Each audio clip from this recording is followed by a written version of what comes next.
안녕하십니까? 혼란스러운 만큼 아름다운 사춘기를 보내고 있는 북튜버 이시연과 윤가영입니다.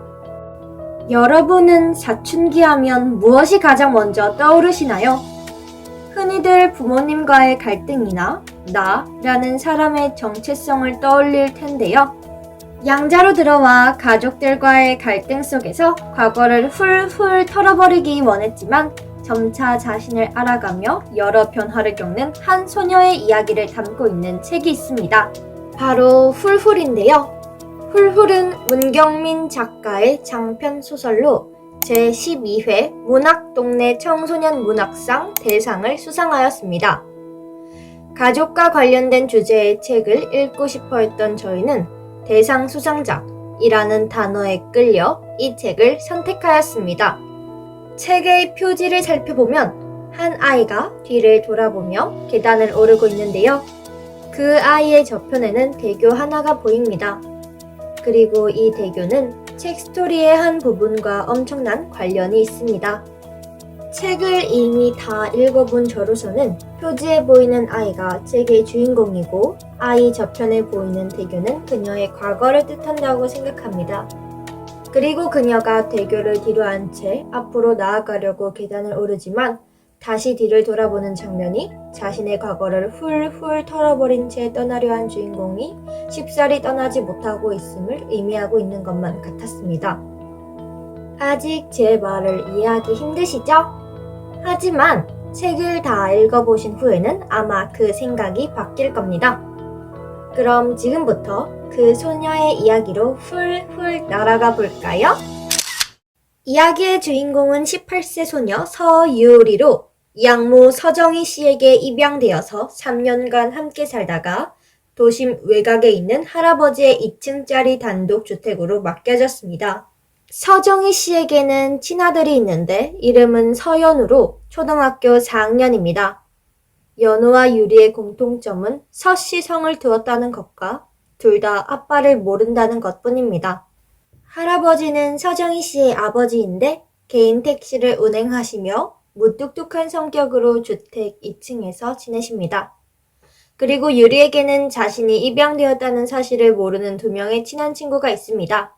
바로 주봉과 미희입니다. 유리가 고등학교 2학년이 되던 해의 초에 유리가 고양숙 선생님과 상담을 하는 장면으로 책의 이야기가 시작됩니다. 유리의 상담이 끝난 후 그녀는 할아버지의 전화를 받게 되는데 그때 서정희 씨의 사망 소식을 듣게 됩니다.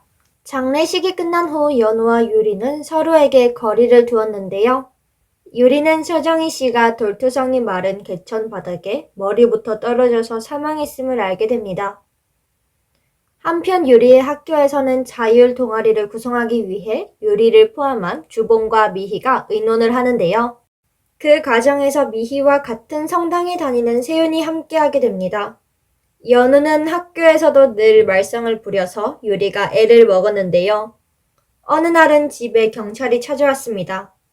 그리고 경찰은 유리에게 연우는 서정희 씨에게 아동학대를 당했으며 연우가 서정희 씨를 다리에서 밀었고 그 후로 떨어진 서정희 씨를 119에 신고하지 않았다는 사실을 전하게 됩니다.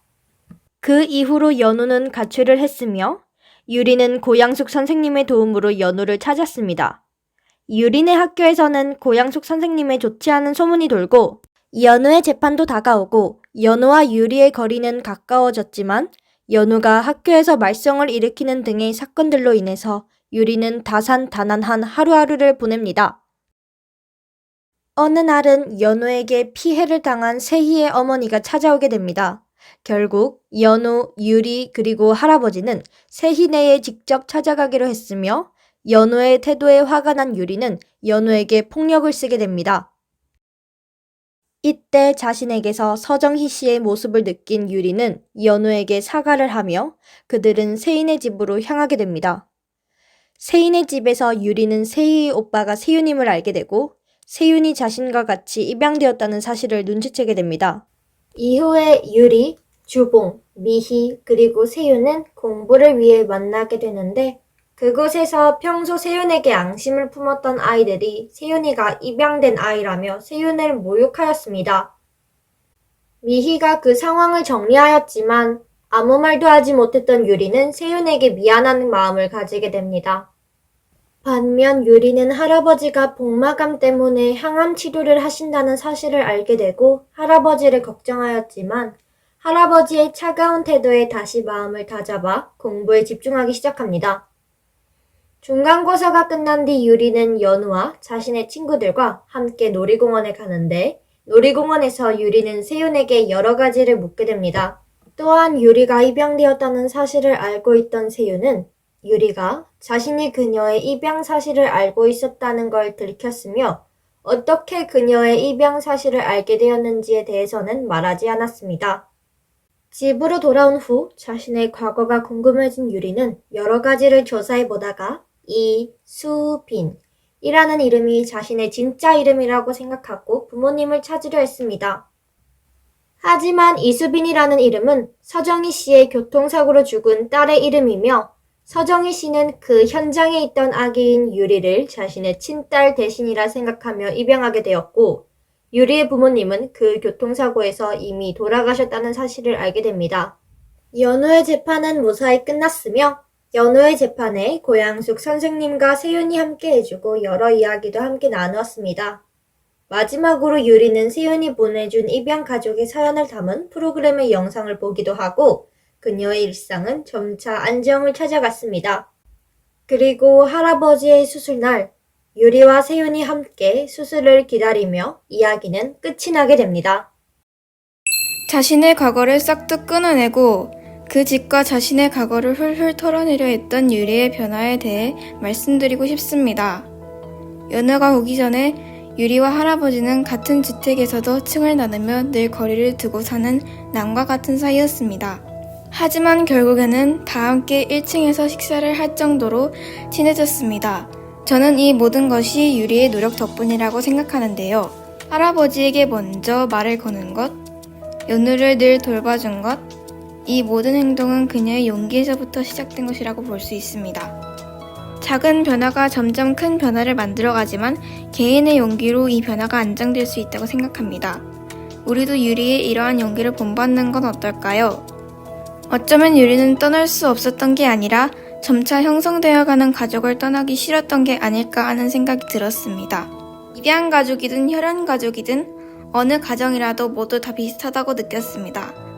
자칫 잘못하면 입양 가족은 어딘가 부정적이라는 인식을 키울 수도 있었는데 세윤이가 부모님과 작은 갈등을 겪었을 때에 저와 저희 부모님을 떠올릴 수 있었던 것처럼 입양 가족이라고 다를 건 없다고 생각했습니다. 또한 작가의 말에서처럼 작가가 입양 가족에게 상처 주지 않으려 노력했다는 점이 느껴졌습니다. 입양 가족을 특별하게 여긴 것이 아니라 평범하게 표현해낸 것에서도 작가의 노력을 느꼈습니다. 평행한 두 선에 조금만 변화를 주면 결국 두 선은 만나게 되어버립니다. 이처럼 어떨 때에는 멀어지고 어떨 때에는 가까워지는 등의 변화 끝의 교점이 바로 가족이라고 생각합니다. 책 훌훌을 통해 가족의 참된 의미를 깨달을 수 있었습니다. 고양숙 선생님의 조언과 컴퓨터 바탕화면, 유리의 흉터와 어릴 적 교통사고처럼 관련성 있는 여러 소재들이 글에 끝까지 몰입할 수 있게 해주었던 것 같습니다.